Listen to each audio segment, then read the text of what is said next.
channel YouTube Mas dan Ember. Kisah Majusi, para penyembah api. Ada yang berpendapat bahwa kaum Majusi termasuk ahli kitab selain Yahudi dan Nasrani. M. Quraish Shihab dalam bukunya berjudul Wawasan Al-Quran mengatakan sebagian kecil ulama salaf berpendapat bahwa ahli kitab adalah mereka yang memiliki kitab suci samawi. Dapat dicakup dalam pengertian Al-Alkitab, termasuk di dalamnya penganut Majusi. Pada awalnya, Majusi adalah agama tauhid. Namun, dalam perkembangannya, agama itu diselewengkan. Mereka menyembah api. Tatkala Nabi Muhammad SAW lahir, api yang disembah kaum Majusi mendadak padam. Ini aneh, soalnya sudah ratusan tahun api itu tidak pernah padam. Lalu siapa sejatinya agama Majusi itu? Ibnu Katsir saat membahas surat An-Nisa ayat 150 menyebutkan satu pendapat bahwa kaum Majusi pada awalnya beriman kepada nabi mereka yang bernama Zoroaster. Namun mereka kemudian kafir terhadap syariat nabi tersebut. Zoroaster adalah nabi bangsa Persia kuno yang hidup sekira abad ke-7 dan ke-6 sebelum Masehi. Hampir sezaman dengan Raja Cyrus Agung, sekitar 600 sampai 530 sebelum Masehi. Raja pertama, dinasti Achaemenid dari Persia. Raja Cyrus sendiri merupakan penganut tauhid. Hal ini digambarkan saat Cyrus membebaskan bangsa Yahudi dari pengasingan di Babylon, serta memerintahkan untuk membangun Bait Al-Maqdis yang kedua. Setelah Bait Al-Maqdis yang kewan dihancurkan bangsa Babylon. Beginilah perintah Cyrus, Raja Persia. Segala kerajaan di bumi telah dikaruniakan kepadaku oleh Tuhan, Allah semesta langit.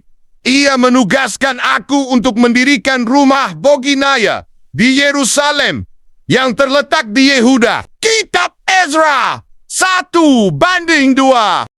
Agama Zoroaster memiliki beberapa kesamaan dengan agama Samawi, seperti mengajarkan adanya hari kebangkitan Frashokereti, jembatan penghakiman Sinfato Paratum, Tuhan yang Esa, Ahura Mazda, yang 101 nama, dan sifatnya dilafalkan dalam ritual peribadatan mereka.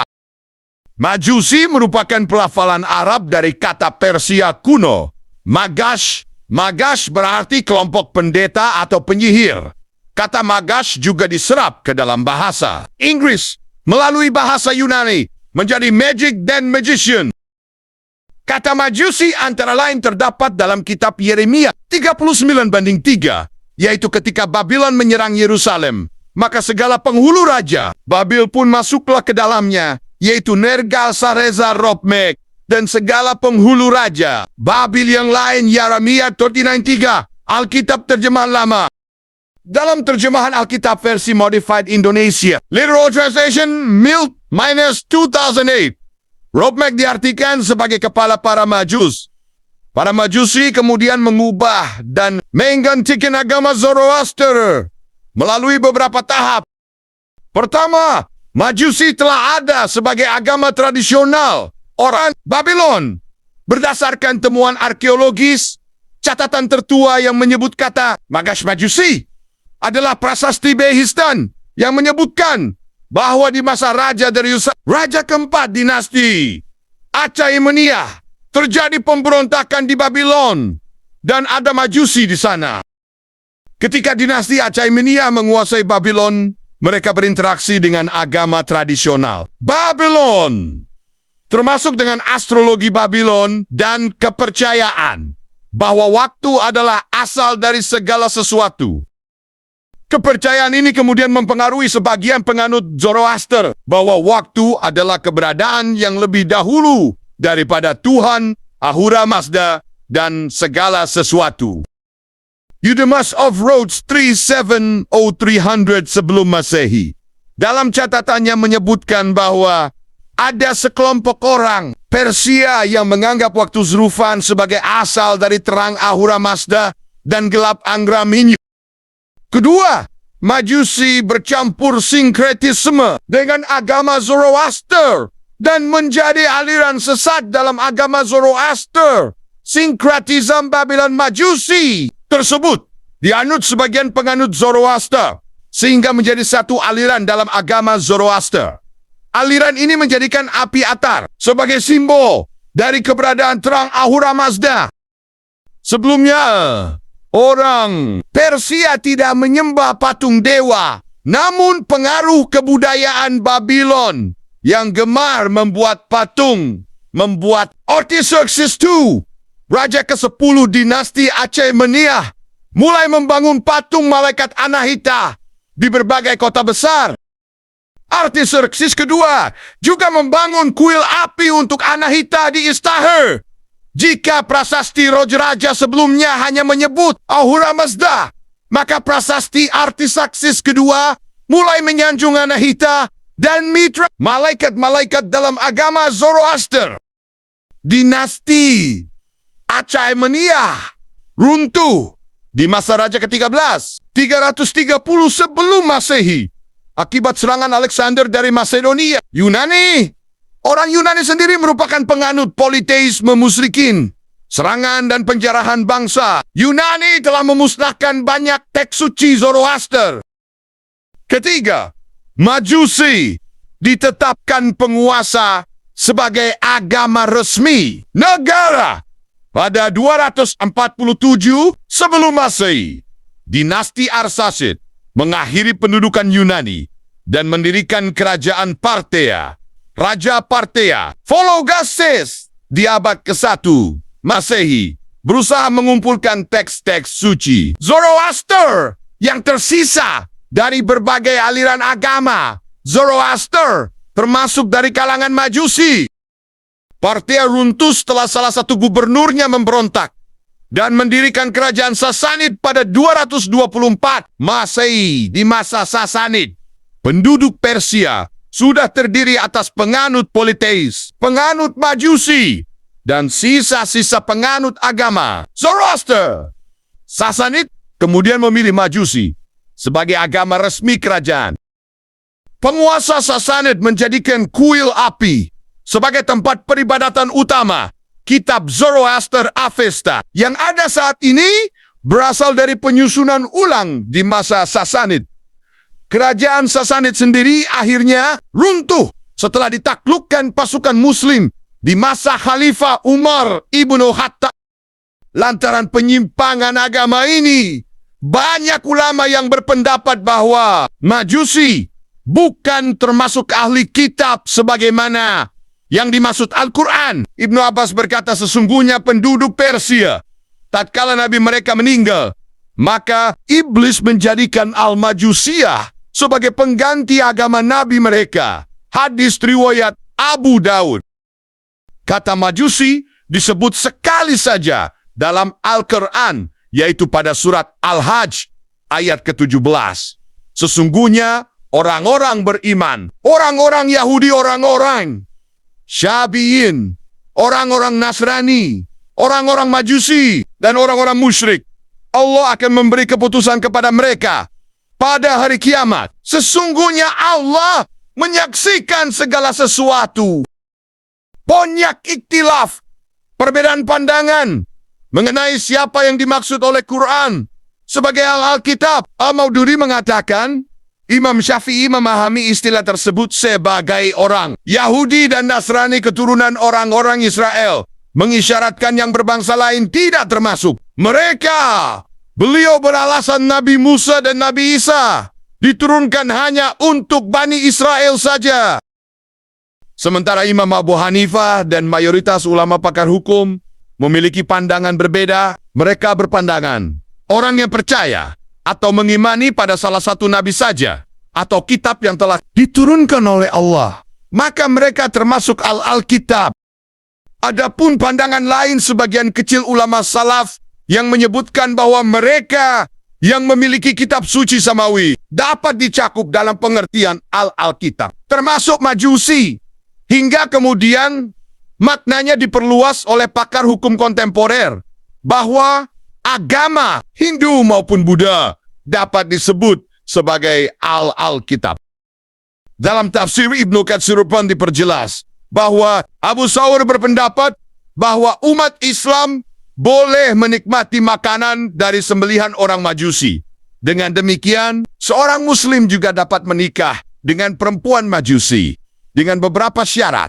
Namun berbeda dengan ini, Abdullah ibnu Umar melarang keras pernikahan dengan Al-Alkitab karena ia menganggap mereka adalah golongan musyrik. Pandangan Quraisy. Syihab sendiri, ketika membahas tema mengenai Al-Alkitab, beliau membatasi istilahnya pada dua golongan saja, yaitu Yahudi dan Nasrani. Kebanyakan kecaman terhadap Al-Alkitab ditujukan kepada orang Yahudi, bukan kepada orang Nasrani. Ini disebabkan karena sejak semula ada perbedaan sikap di antara kedua kelompok Al-Alkitab itu terhadap kaum Muslim. Prof. Dr. Quraisy Syihab menjelaskan, ketika Romawi yang beragama Kristen mengalami kekalahan dari Persia yang menyembah api 614 Masehi, kaum Muslim merasa sedih dan Al-Quran turun menghibur mereka dengan menyatakan bahwa dalam jangka waktu tidak lebih dari 9 tahun, Romawi akan menang.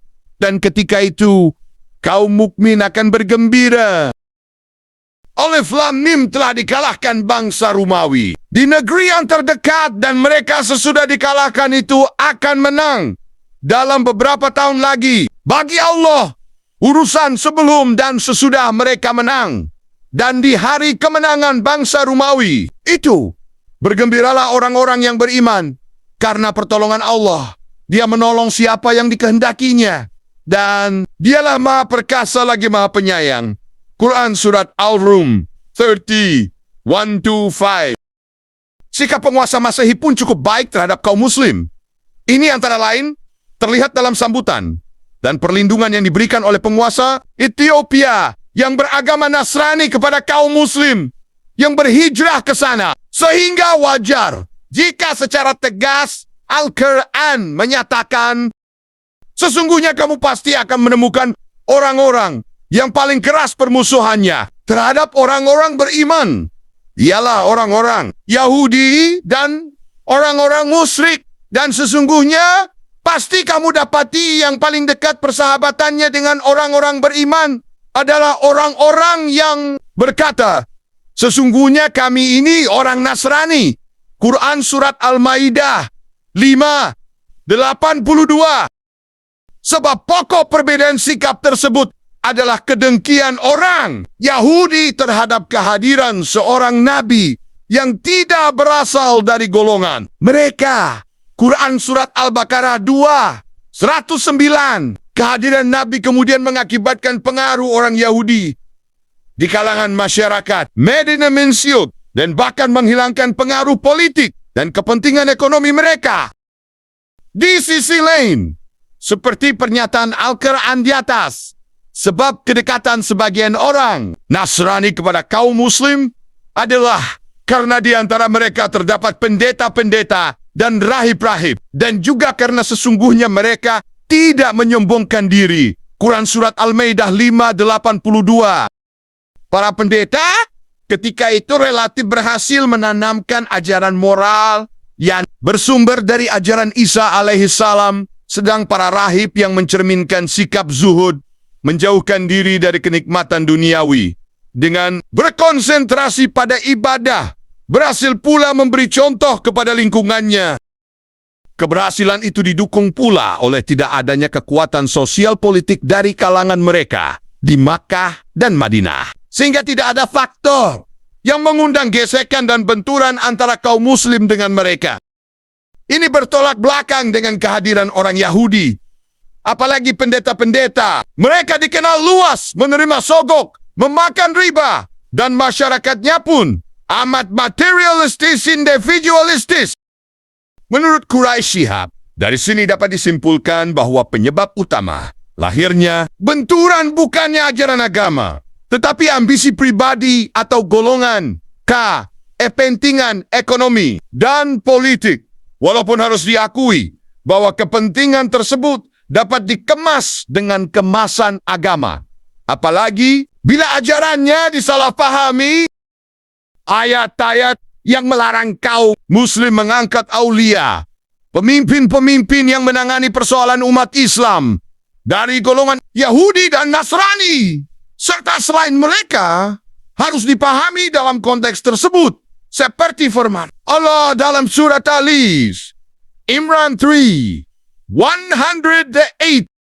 Hai orang-orang yang beriman, janganlah kamu ambil menjadi teman kepercayaanmu orang-orang yang di luar kalanganmu karena mereka tidak henti-hentinya menimbulkan kemudaratan bagimu.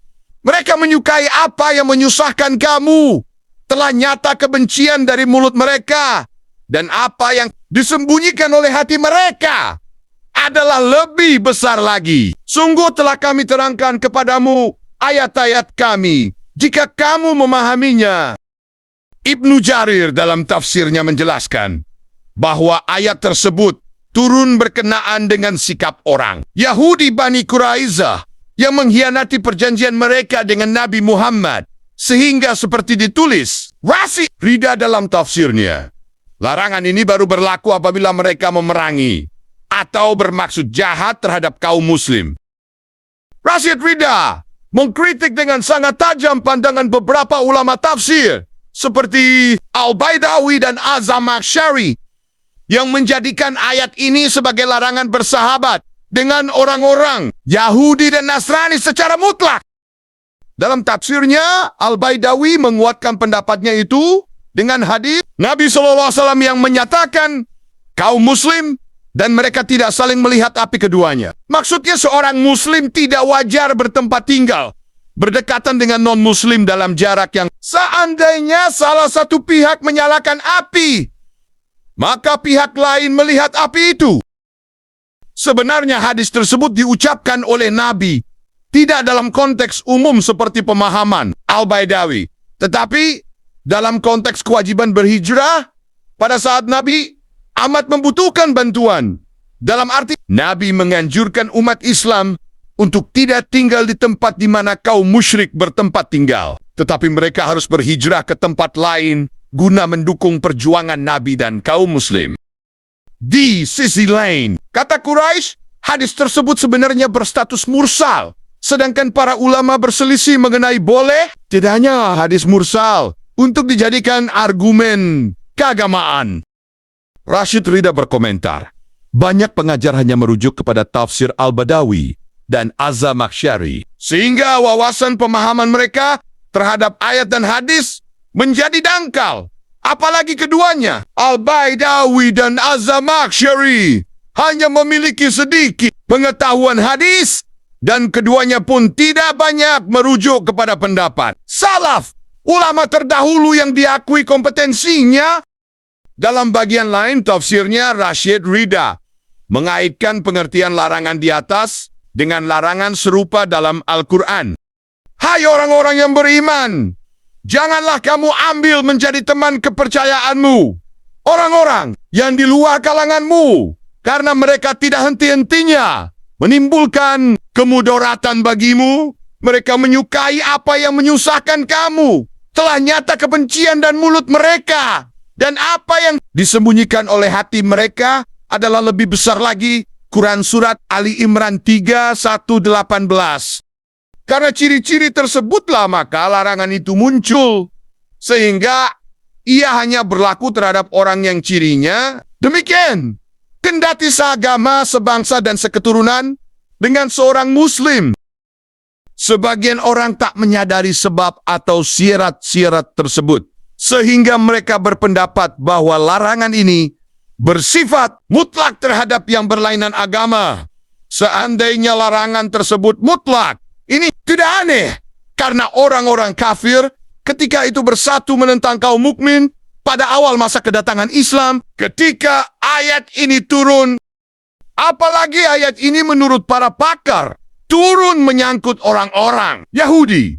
Namun demikian ayat di atas bersyarat dengan syarat-syarat tersebut, karena Allah Subhanahu wa Ta'ala yang menurunkan mengetahui perubahan sikap pro atau kontra yang dapat terjadi bagi bangsa dan pemeluk agama. Seperti yang terlihat kemudian dari orang-orang Yahudi yang pada awal masa Islam begitu benci terhadap orang-orang mukmin, namun berbalik menjadi membantu kaum muslim dalam beberapa peperangan, seperti di Andalusia atau seperti halnya orang Mesir yang membantu kaum muslim melawan Romawi. Dari sini dapat ditegaskan bahwa Al-Quran tidak menjadikan perbedaan agama sebagai alasan untuk tidak menjalin hubungan kerjasama, lebih mengambil sikap tidak bersahabat. Bahkan Al-Quran sama sekali tidak melarang seorang muslim untuk berbuat baik dan memberikan sebagian hartanya kepada siapapun selama mereka tidak memerangi kaum muslim dengan motivasi keagamaan atau mengusir kaum muslim di negeri mereka. Demikian penafsiran surat Al-Mumtahanah 68 yang dikemukakan oleh Ibnu Arabi Abu Bakar Muhammad bin Abdillah 1076 sampai 1148 M dalam tafsirnya Ahkam Al-Quran. Atas dasar itu pula sejumlah sahabat Nabi, bahkan Nabi sendiri, ditegur oleh Al-Quran karena enggan memberi bantuan nafkah kepada sejumlah al-Alkitab dengan dalih bahwa mereka enggan memeluk Islam. Demikian Al-Qurtubi ketika menjelaskan sebab turunnya ayat 272 surat Al-Baqarah. Bukanlah kewajibanmu menjadikan mereka mendapat petunjuk, tetapi Allah yang memberi petunjuk siapa yang dikehendakinya, dan apa saja harta yang baik yang kamu nafkahkan di jalan Allah, maka pahalanya adalah untukmu jua. Atas dasar pandangan itu pula, kaum muslim diwajibkan oleh Al-Quran memelihara rumah-rumah ibadah yang telah dibangun oleh orang-orang Yahudi, Nasrani, dan pemeluk agama lain berdasarkan surat Al-Hajj 22 ke 40. Sekiranya Allah tidak menolak keganasan sebagian manusia dengan sebagian yang lain, tentulah telah dirobohkan biara-biara Nasrani, anggereha, rumah-rumah ibadat Yahudi, dan masjid-masjid yang di dalamnya banyak disebut nama Allah. Sesungguhnya Allah pasti menolong orang yang menolong agamanya. Sesungguhnya Allah benar-benar maha kuat lagi maha perkasa. Quraisy Shihab mengakan dari prinsip yang sama. Al-Quran membenarkan kaum muslim memakan sembelihan Al-Alkitab dan mengawini wanita-wanita mereka yang menjaga kehormatannya. Itulah kisah Majusi, si penyembah api. Terima kasih sudah menonton. Semoga video ini bermanfaat. Subscribe, like, share, dan komen